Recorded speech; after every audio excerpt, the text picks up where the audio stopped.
Ah, the good old days. 2 years ago, a number of home automation hubs were entering the market, and we tested them all.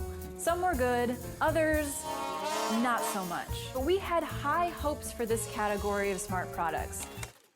But here we are 2 years later, and not much has changed. Home automation hubs are still far from perfect. That's because no single hub can do everything. It's also a challenge to make an app that works with so many third-party devices that's also easy to navigate. So we've got some tough choices to make if we're going to turn this house into a CNET Smart Home.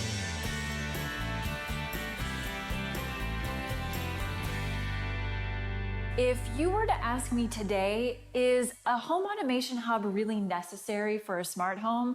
I'd have to answer honestly, no, probably not. In fact, most of you would be fine picking a single thing you'd like to automate, like lighting or door locks, and buying a product specifically for that purpose. But this isn't an ordinary house. In fact, it's more of a lab for us than a home, to bring you reviews of what works in a home environment and what doesn't. For that reason, a hub makes sense. And while none of the options out there are flawless, we're going to start with the second generation SmartThings hub because of its sheer number of integratable devices, if channel, and alert options. But as you're about to see, interacting with it isn't as simple as we'd like it to be.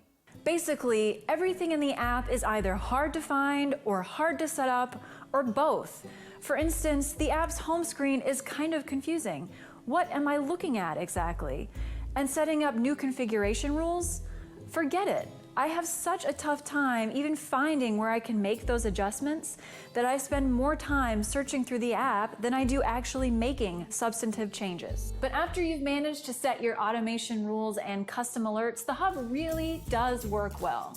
I can turn lights on and off remotely, receive alerts from the motion sensor, get a message when someone opens the front door, and because it has such a wide range of compatible devices, we should be able to test out tons of sensors and automated switches without the need to install a new hub every time. But the smart home landscape is changing fast, and we're keeping a close eye on competing models like Insteon's Hub Pro, which is compatible with Apple's Siri-based HomeKit platform. And we're still hoping for that ideal automation hub, one that can turn this house into the smartest home possible. Be sure to check back over the coming weeks and months to see all of the plans we have for the CNET Smart Home. We'll see you next time.